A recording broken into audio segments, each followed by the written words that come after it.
Dear students, Durga tutorial के Facebook live class में आपका स्वागत है। इस वक्त हम प्रतिदिन आपको 10th क्लास का हिंदी पढ़ाते हैं। अभी तक हम आपको गोधली भाग 2 की सारी कविताएं, कुल 12 कविताएं हैं, पढ़ा चुके हैं। वर्णिका पाठ में 5 कहानियां हैं, पढ़ा चुके हैं क्वेश्चन आंसर के साथ। और गद्य खंड में कुल 12 अध्याय हैं। मैं 10 अध्याय आपको पढ़ा चुका हूं। वर्णिका और पद खंड का जो भी मेरा ये फेसबुक लेक्चर है वो हमारे यूट्यूब चैनल पर अपलोड भी हो चुका है। आप में से कुछ लोग देखे भी हैं। मैं आपको अपने यूट्यूब चैनल का सर्चिंग वर्ड बता देता हूं, दुर्गा ट्यूटोरियल सरोज मिश्रा। और मेरे वेबसाइट का पता है www.durgatutorial.com। वहाँ पर आप जब जाएंगे, हमारे यूट्यूब चैनल पर जाएंगे या आप हमारे वेबसाइट पर जाएंगे तो वहाँ हमारा फेसबुक, इंस्टाग्राम और ट्विटर सबका लिंक मिल जाएगा। इसके अलावा हमारे व्हाट्सएप ग्रुप का भी आपको लिंक मिल जाएगा। वहाँ से आप हमारे व्हाट्सएप ग्रुप से जुड़कर कुछ अतिरिक्त मदद भी प्राप्त कर सकते हैं। अब आइए आज के लेक्चर की शुरुआत करते हैं। पाठ का नाम है नौबत खाने में इबादत। तो ये पाठ परिचय कराने के पहले मैं आपको इसके लेखक यतीन्द्र मिश्र हैं, उनका थोड़ा सा परिचय कराएंगे। ये उत्तर प्रदेश का जो अयोध्या है, काफ़ी मशहूर जगह है, वहीं पर ये पैदा हुए थे। लखनऊ विश्वविद्यालय से हिंदी साहित्य में एमए किए। ये मूलतः कवि हैं। उनके 3 काव्य संग्रह यदा कदा, अयोध्या तथा अन्य कविताएं और एक ड्योढ़ी पर आलाप प्रकाशित हो चुके हैं। ये प्रसिद्ध शास्त्रीय गायिका गिरिजा देवी के जीवन और संगीत साधना पर एक पुस्तक गिरिजा नाम से भी लिखे हैं। इसके अलावा ये कई कलाओं पर आधारित पत्रिका थाती का संपादन भी कर चुके हैं और विमला देवी फाउंडेशन नामक सांस्कृतिक न्यास का 1999 ईस्वी से संचालन करते हुए साहित्य और कला के संवर्धन में अपना बहुमूल्य योगदान ये देते रहे हैं। इनको कई पुरस्कार मिल चुके हैं। भारत भूषण अग्रवाल पुरस्कार, भारतीय भाषा परिषद युवा पुरस्कार, राजीव गांधी राष्ट्रीय एकता पुरस्कार, राजा पुरस्कार, ऋतुराज सम्मान, ये सब इनको प्राप्त हो चुके हैं। अब आइए चलते हैं नौबत खाने में इबादत। ये बिस्मिल्लाह खां की जीवनी पर आधारित एक बहुत ही खूबसूरत निबंध है। और बिस्मिल्लाह खां जी एक अंतर्राष्ट्रीय ख्याति प्राप्त शहनाई वादक थे और खुदा ने इनको जैसा सुर बख्शा था उससे ज़्यादा कहीं बिस्मिल्लाह खां जी को दिल बख्शा था। उसमें सुंदर जज्बात भरा हुआ था। ये सुर को ही खुदा का जो है करम मानते थे। एक बार एक उनके परिवार की बिटिया रानी ने पूछा, उनकी शिष्या ने कहा, बाबा आप फटी हुई लुंगी क्यों पहनते हैं? तो मुस्कुराते हुए बिस्मिल्लाह खां जी बोले थे, बिटिया खुदा हमें फटी सूर न बख्शे, लुंगी फटने से क्या होता है? लोग तो हमारे सुर को सुनने आते हैं, हमारे लुंगी को कौन देखने आता है? तो इतना बड़ा महान विचारक और ये कलाकार थे। इनका जन्म जो है 1916 ईस्वी में पैगंबर बख्श खां और मिठन के छोटे साहबजादे के रूप में बिहार के डुमराव जिला के एक संगीत प्रेमी परिवार में हुआ था। इनके बचपन का नाम जो था अमीरुद्दीन था। वे 5-6 वर्ष की अवस्था में ही डुमराव से अपने ननिहाल काशी चले गए थे। ध्यान दीजिएगा, काशी जो था इनका ननिहाल था। वे उनके बड़े भाई का नाम शमसुद्दीन था। 14 वर्ष की उम्र से बिस्मिल्लाह खां काशी के पुराने बालाजी के मंदिर में नौबत खाने रियाज के लिए जाने लगे थे। अब आइए नौबत खाना शब्द आ गया, मैं आपको समझा देता हूँ। नौबत खाना का मतलब क्या होता है? नौबत खाना जो है, नौबत वो फारसी भाषा का शब्द होता है। नौबत जो है एक वाद्य यंत्र को भी कहते हैं, और नौबत खाना उस जगह को कहते हैं जहाँ पर कोई कलाकार बैठकर मंगल गीत जो है वह गाया करता है। तो बिस्मिल्लाह खां जी जो मंदिर के आगे जगह होता है जहाँ पर लोग देवता के सामने गीत संगीत अपना सुनाया करते हैं, उस जगह को हम लोग नौबत खाना के नाम से जानते हैं। जैसे आप देखे होंगे कोई शादी ब्याह होता है तो घर के दरवाजे के मुख्य फाटक जो होता है वहाँ पर ऊपर जो है शहनाई वादकों को बैठाया जाता है और वहाँ से बैठकर ये लोग शहनाई बजाया करते हैं। ये परंपरा रही है। तो ये नौबत खाने में यानी कि मंदिर में प्रतिदिन कलाकार लोग सुबह जाते थे और वहाँ पर अपना संगीत का रियाज यानी अभ्यास प्रैक्टिस करते थे। बिस्मिल्लाह खां भी बालाजी के मंदिर में हमेशा नित्य जाया करते थे और बालाजी मंदिर जाने वाले रास्ते पर रसूलन बाई और बतूलन बाई का घर पड़ता था। ये बाई दोनों नर्तकियों का नाम है जो संगीत के द्वारा, नृत्य के द्वारा लोगों का दिल बहलाया करती थी और उनको उस रास्ते से जाना अच्छा लगता था। रसूलन और बतूलन के गाने पर वे बड़ा खुश होते थे। उन्होंने स्वीकार किया है कि संगीत के प्रति उनकी आरंभिक आसक्ति इन्हीं दोनों गायिका बहनों के गानों को सुनकर हुई।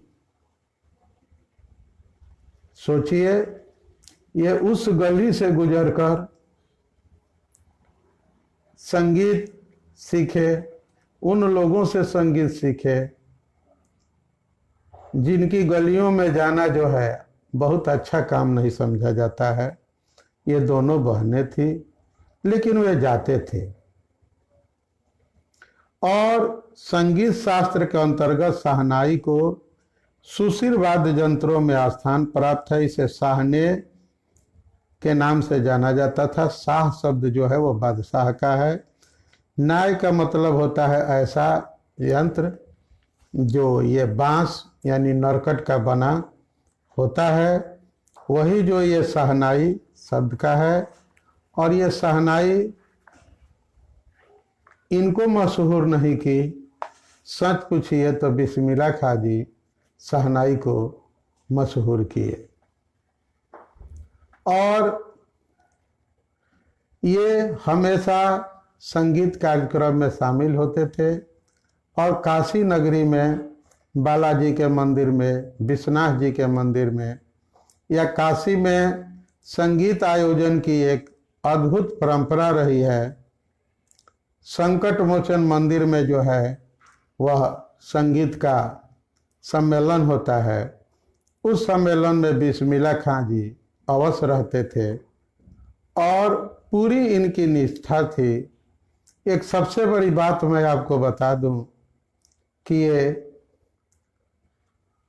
पक्का मुसलमान थे, खुदा में यकीन करते थे, पांचों वक्त के नमाजी थे, लेकिन इनके अंदर कभी सांप्रदायिक विचार नहीं आया। ये गंगा जमुनी तहजीब में विश्वास करते थे और सभी धर्मों के, सभी जाति के लोगों का जो है समान भाव से ये आदर करते थे।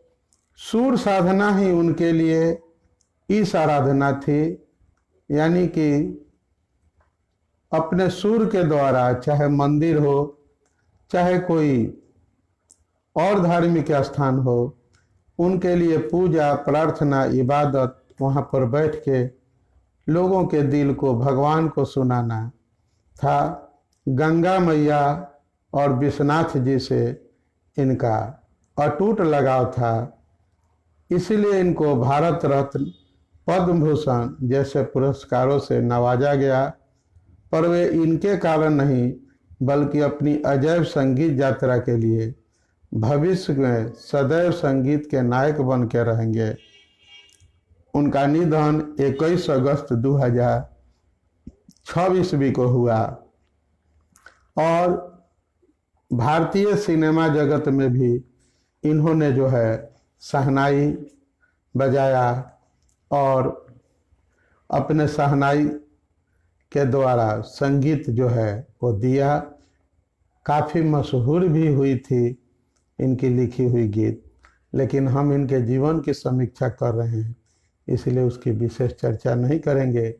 एक बात की हम जरूर चर्चा करेंगे कि आज जो हमारे समाज की स्थिति है, जहाँ पर हिंदू मुस्लिम के वैचारिक दरार को दीवार बनाने की कोशिश की जा रही है, बिस्मिल्लाह खां जैसे व्यक्तित्व की बहुत ही ज़रूरत है।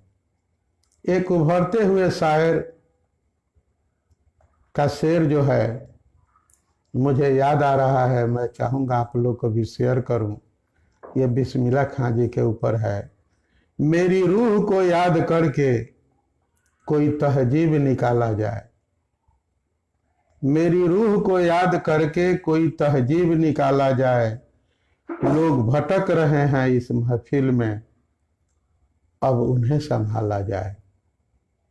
तहजीब कहते हैं रीति रिवाज, एक अदब को, एक शिष्टाचार को। बहुत सुंदर जो है उभरते हुए साहब ने लिखा है। चूंकि उनकी इच्छा है कि उनके नाम को न प्रकाशित किया जाए अभी, इसलिए मैं उनके नाम को चाहकर भी, मेरी तो इच्छा थी कि उनको सम्मान मिले, लेकिन उनका कहना है कि विचार ही जो है, ये बिस्मिल्लाह खां जी के ऊपर अपनी एक समीक्षात्मक बहुत सुंदर शॉर्ट स्टोरी लिखे हैं। उसी का एक अंश जो है हम आपको बता रहे हैं। ये उनका गीत संगीत के साथ जो है पब्लिश हुआ है। मेरी रूह को याद करके कोई तहजीब निकाला जाए, लोग भटक रहे हैं इस महफिल के, अब उन्हें संभाला जाए। बहुत अच्छी बात इन्होंने कहा कि काश आज बिस्मिल्लाह खां की अंतरात्मा कहीं होगी, सुनती होगी, तो उन्हें अफसोस होता होगा कि आज के इंसानों को न जाने क्या हो गया, पहला पुराना प्यार कहाँ पे खो गया। तो इस तरह की बातें नहीं होनी चाहिए। बिस्मिल्लाह खां के ऊपर अगर आपको पढ़ने के लिए कोर्स बना है, सिलेबस बना है, हम लोग को शिक्षक के नाते पढ़ाने की जिम्मेवारी सौंपी गई है, तो उसमें यह भी एक शिक्षक के नाते जिम्मेवारी बनती है कि उसके मूल भावों को, उनके व्यक्तित्व को ऐसे समझाया जाए ताकि आप लोगों के जीवन में ये काम आ सके। मैं देखता हूँ कभी कभी YouTube चैनल पर बहुत से शिक्षक लाइव पढ़ाते हैं, जैसे मैं पढ़ा रहा हूँ, उसमें कई छात्रों को मैं देखता हूँ कि वे लोग शिक्षक के साथ अशिष्ट व्यवहार करते हैं, गाली गलौज तक लिख देते हैं। बताइए, जो भी शिक्षक पढ़ा रहा है वो आपको कुछ दे रहा है, आपका ले क्या रहा है? यूट्यूब पर कोई टीचर पढ़ा रहा है तो आपसे पैसा भी तो नहीं ले रहा है, आपको कुछ मुफ्त का शिक्षा दे रहा है, अच्छा जानकारी दे रहा है। और ये कैसे छात्र हैं, वे क्या भला देश का, अपने समाज का और माँ बाप का नाम रोशन करेंगे? सोचिए, उस ग्रुप में और लोग भी उसको देखते होंगे। खैर, शिक्षकों को मैं एक देखता हूँ, फेसबुक ने एक सुविधा दिया है कि उनके कमेंट को वे लोग हाइड कर देते हैं। लेकिन सोचिए कि उनके माँ बाप क्या उनको एक महंगा सेट डाटा इसलिए खरीद कर दिए हैं कि वह किसी के ग्रुप में, और वो लोग मेंबर भी नहीं होते हैं, टीचर के सदस्य भी नहीं होते हैं ग्रुप के, कहीं कमेंट में घुस जाते हैं और कमेंट में घुस के और गाली गलौज लिखते हैं। कभी कभी देखते हैं कि छात्रों के ऊपर भी उल्टा पुल्टा कमेंट करते हैं। तो ये सब चीजें बाबू नहीं होनी चाहिए। आप लोग विद्यार्थी हैं, आप लोग देश के भविष्य हैं, हम लोग गुजरे हुए कल हैं तो आप आने वाले कल हैं। क्या आप लोग आने वाले भारत को यही करेंगे, यही दे पाएंगे? मैं सभी छात्रों को ऐसा नहीं कह रहा हूँ, ऐसे 1-2% लोग हैं, जबकि वे लोग भूल जाते हैं कि गाली देना नैतिक अपराध नहीं है बाबू, ये कानूनी अपराध है। इसके लिए पहले सोशल मीडिया पर आप किसी को कुछ भी लिखने के लिए आजाद थे, आज आप साइबर क्राइम के शिकार हो सकते हैं। कोई टीचर चाहे कोई ग्रुप में आपका शिकायत कर दे तो आपका फेसबुक अकाउंट, हर चीज बंद हो जाएगा और आपको जो है कानूनी कार्रवाई में फंस जाना पड़ेगा। महानता है उन शिक्षकों की जो लोग बख्श देते हैं ऐसे छात्रों को। तो ये सब चीजें नहीं होनी चाहिए। हम अपने लिए या आपके लिए ऐसा नहीं कह रहे हैं, बट हम ऐसा देखते हैं। लाइव क्लासों में हम कभी कभी देखते हैं, वक्त तो बहुत कम मिलता है और कुछ देखने के लिए, लेकिन हम देखते हैं, तकलीफ होती है कि हमारे भारत के भविष्य देखिए। आप लोग बीच के नौजवान हैं, अभी बचपन से जवानी की दहलीज पर आप कदम रखने वाले हैं। आप पर जो है अपना भी बोझ ढोना है, परिवार के बुजुर्गों का भी बोझ ढोना है, आपसे जो छोटे भाई होंगे उनको भी संभालना होगा। जब आप ही बिखर जाएंगे, आप इस तरह की सोच अपना लेंगे तो क्या आगे बढ़ेंगे? हम लोग शिक्षक हैं, सुधारना काम है। और सबसे बड़ी, शिक्षक एक लाठी डंडे से किसी को नहीं सुधारता है। शिक्षक अपने विचारों से, अपनी भावनाओं से छात्रों को सुधारने की कोशिश करता है। वो एक साबुन और डिटर्जेंट पाउडर की तरह होता है जो अपने विचार रूपी जल से आपके अंदर की मलिनता को ठीक करने की कोशिश करता है। बताइए, कोई उन छात्रों के बारे में क्या सोचेगा जो ये ग्रुप में गाली गलौज तक करते हैं, अभद्र बातें लिखते हैं? ये अच्छी चीजें नहीं हैं, ऐसा नहीं होना चाहिए। हम आप लोग से एक बात जरूर कहेंगे कि किसी के ग्रुप में, आप भी किसी ग्रुप से जुड़े हों और इस तरह के अगर भटके हुए इंसान हो तो उनसे उलझिए मत, वैसे लोगों को ग्रुप से आउट कर दीजिए। अगर नहीं मानते हैं तो आप आउट हो जाइए। हम लोग भी ध्यान रखते हैं कि इस तरह का मैसेज कोई हमारे ग्रुप में ना आए। अब अभी तक नहीं आया, करीब 1 महीना से आप लोग को पढ़ा रहे हैं, तो ऐसा नहीं होना चाहिए। कमेंट का मतलब ये नहीं है, कमेंट तो हम भी करते हैं। जब हम उस तरह की विश्व की घटनाएं पढ़ाते हैं, राजनीति शास्त्र हम लोग पढ़ाते हैं, कुछ चीज़ें पढ़ाते हैं सामाजिक बात, तो हम लोग कमेंट करते हैं। लेकिन कमेंट किसी व्यक्ति विशेष के लिए नहीं होता है, सैद्धांतिक कमेंट होता है। हाँ, आप कमेंट कीजिए, आपको कोई विषय समझ में ना आया, कोई बात अच्छी ना लगे, वो कमेंट कीजिए। किसी ग्रुप में आप जा रहे हो उससे मतलब नहीं है हमको।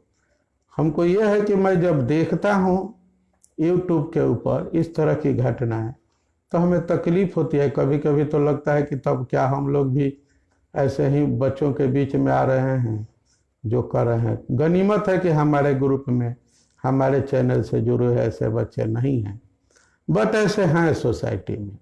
बिस्मिल्लाह खां को पढ़ा रहे थे तो आज याद आ गई कि वो कैसे थे, कि जिन्होंने कभी कभी न्यूज़ चैनल पर भी देखते हैं तो गाली गलौज हम देखते हैं, लोग कमेंट में लिखते हैं।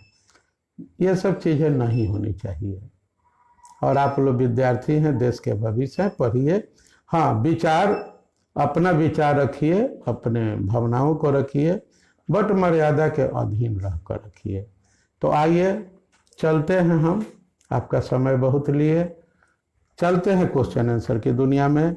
और इस पाठ से संबंधित जो भी प्रश्न है हम आपको पढ़ा देते हैं, और इसको आप हमारे यूट्यूब चैनल पर फिर से देख सकते हैं क्वेश्चन आंसर के साथ। अभी हम 9, 10, 11, 12 दोनों क्लास, 4 क्लास के छात्रों को ध्यान में रखते हुए हिंदी व्याकरण का समास का वीडियो अपलोड करने वाले हैं।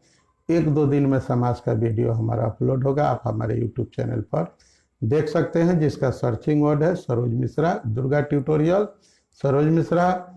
हमारे वेबसाइट का पता है www.durgatutorial.com। अब आइए क्वेश्चन आंसर की शुरुआत करते हैं। पहला प्रश्न लेते हैं आपके लिए, डुमराव की महत्ता किस कारण से? बहुत अच्छा प्रश्न है, और हम एक बार दिसंबर महीने से आप लोग के लिए VVI क्वेश्चन, इस साल कौन सा प्रश्न आपके लिए महत्वपूर्ण है, विशेष महत्वपूर्ण, आपको बताएंगे। आप लोग चाहेंगे तो रिटन टेस्ट की भी, ऑनलाइन टेस्ट की हम व्यवस्था भी करेंगे। इसके बाद ऑब्जेक्टिव क्वेश्चन हम चैप्टर वाइज आपको देंगे, पूरे ऑब्जेक्टिव क्वेश्चन का सेट भी पढ़ाएंगे, वो यूट्यूब चैनल के जरिए पढ़ाएंगे। डुमराव की महत्ता किस कारण से है? तो डुमराव आपको हमने बताया था कि विश्व प्रसिद्ध शहनाई वादक बिस्मिल्लाह खां का जन्म डुमराव में हुआ था, और शहनाई और डुमराव दोनों एक दूसरे से जुड़े हैं, क्योंकि शहनाई बजाने के लिए जिस रीड का प्रयोग होता है, कभी आपको शहनाई देखने को मिला होगा तो आप जानेंगे नहीं, तो एक बांसुरी से तुलना कीजिए। जैसे बांसुरी बजाया जाता है तो उसमें वो 3 कोना त्रिभुजाकार एक होता है जिसको रीड कहते हैं। वह डुमराव के आसपास की नदियों के कछारों में पाई जाने वाली नरकट से बनाई जाती है। यहाँ नरकट तो बहुत जगह मिलता है, लेकिन उसकी क्वालिटी अच्छी होती है। सुशिरवाद किन्हें कहते हैं? शहनाई शब्द की व्युत्पत्ति किस प्रकार हुई? तब फूंक कर बजाए जाने वाले वाद्यों को सुशिरवाद कहते हैं। ध्यान दीजिएगा कि फूंक कर बजाए जाने वाले वाद्यों को सुशिरवाद कहा जाता है। अरब देशों में सुशिरवाद्यों की नारी यानी नरकट को नय बोलते हैं। इस प्रकार शाहने शब्द बना है शहनाई, जिसका अर्थ होता है, हमने बताया कि शाह माने बादशाह होता है, यानी कि यह नाय का, सुशिरवाद का, फूंक कर बजाए जाने वाले वाद्यों का ये राजा है। यानी कि जो भी बाजा फूंक कर बजाया जाता है उसमें ये श्रेष्ठ बाजा है, इसीलिए इसको शाहनाई कहते हैं। बिस्मिल्लाह खां सजदे में किस चीज के लिए गिड़गिड़ाते थे? सजदा का मतलब होता है बाबू प्रार्थना। जब भगवान के शरण में खुद को मानकर कोई व्यक्ति भगवान से कुछ मांगता है, खुदा से कुछ मिन्नतें करता है, तो उसको हम लोग सजदा कहते हैं। तब बिस्मिल्लाह खां सजदे में खुदा से बस यही कहते थे कि ऐ मेरे मालिक, अगर मेरे पर तुमको नजरे करम करनी है तो मुझे एक अच्छा सुर बख्श देना। इससे संगीत के प्रति उनके समर्पण का जो है पता चलता है। लगता है कि वे संगीत के प्रति कितना समर्पित थे। संगीतमयी कचौरी का आप क्या अर्थ समझते हैं? तो बनारस में एक जगह थी जिसको कचौरी गली, आज भी उसको कचौरी गली के नाम से जानते हैं। जो लोग, अब तो हम प्रचार हो जाएगा किसी का, एक पुस्तक विक्रेता है वहाँ के, उनका पता जो लिखा रहता है नीचे पुस्तक के प्रकाशक का, कचौड़ी गली वाराणसी। तो वहाँ पर कढ़ाई में जो वो घी जो है पूरा खौलता है और उसमें जब पूरी डाली जाती थी और एक छन की आवाज़ आती थी, तो उस छन की आवाज़ बिस्मिल्लाह खां जी को काफ़ी अच्छी लगती थी और वो कहते थे कि यह संगीतमयी कचौड़ी है, और उस कचौड़ी को और जिलेबी को खाते भी थे और पसंद भी करते थे। बिस्मिल्लाह खां का मतलब बिस्मिल्लाह खां की शहनाई। इसका मतलब क्या है? तो बिस्मिल्लाह खां कहते थे कि हमें कोई हमारे लिए नहीं जानता है, बल्कि हमको मेरे शहनाई के कारण लोग जानता है। इसीलिए बिस्मिल्लाह खां जी कहते हैं कि बिस्मिल्लाह खां का मतलब बिस्मिल्लाह खां नहीं है, बिस्मिल्लाह खां का मतलब बिस्मिल्लाह खां की शहनाई है। एक और प्रश्न है, काशी को संस्कृति की पाठशाला क्यों कहा जाता है?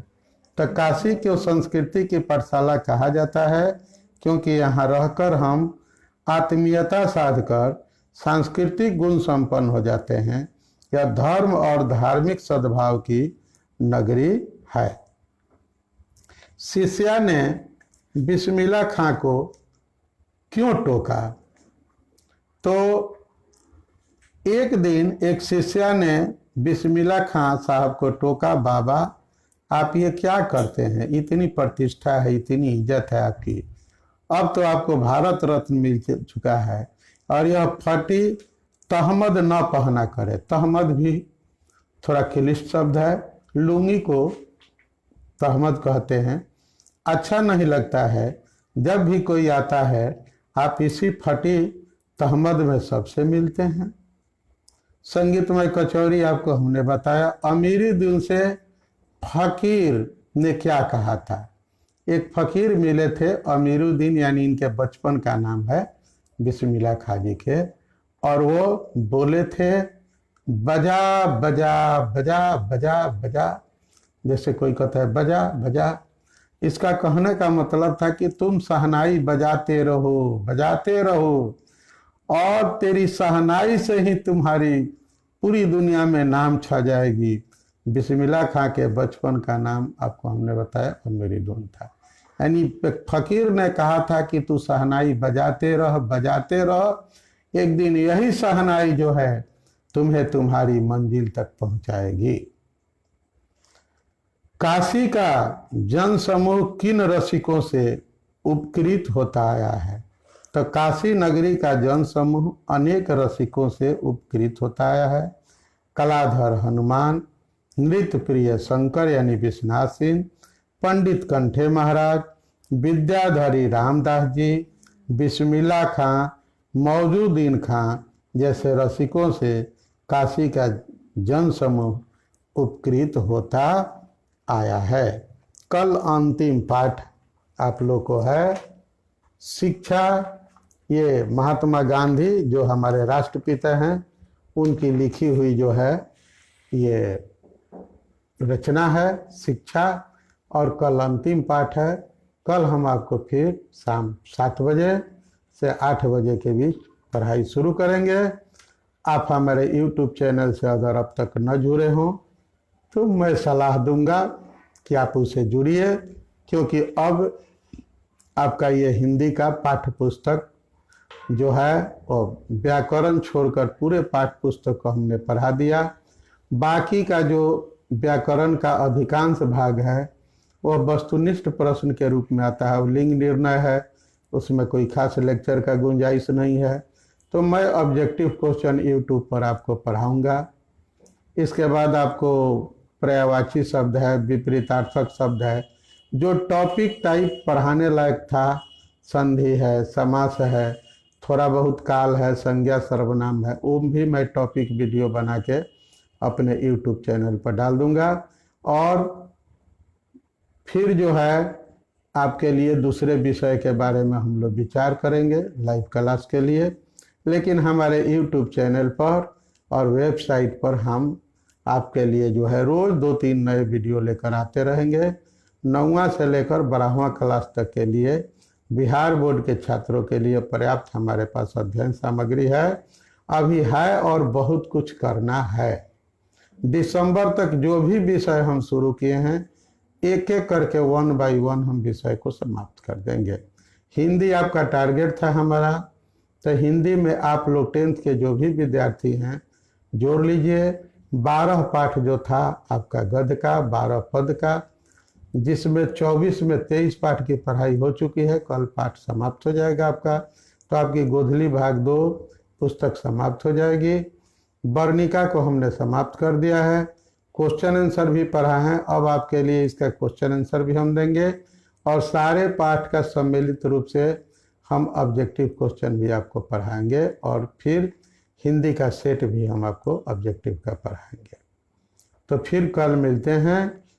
आप हमारे दुर्गा ट्यूटोरियल के यूट्यूब चैनल पर आ सकते हैं और उसका सर्चिंग वर्ड तो आप अब तक आप लोग को याद हो गया होगा, दुर्गा ट्यूटोरियल सरोज मिश्रा। हमारा वेबसाइट जो आपको 12 अगस्त से लॉन्च हुआ है उसका पता है www.durgatutorial.com। इसके अलावा फेसबुक, इंस्टाग्राम, व्हाट्सएप ग्रुप हर चीज़ पर हम अवेलेबल हैं। और 5 सितंबर को एक और नया चीज़ हम लोग लॉन्च करने जा रहे हैं, जिसकी सूचना आपको दुर्गा ट्यूटोरियल के फेसबुक, ट्विटर, इंस्टाग्राम और यूट्यूब चैनल के कम्युनिटी बटन के अंतर्गत जानकारी 1-2 रोज पहले दे दी जाएगी। आज का लेक्चर सुनने के लिए धन्यवाद। फिर मिलते हैं कल शाम 7 से 8 के बीच में। Thank you.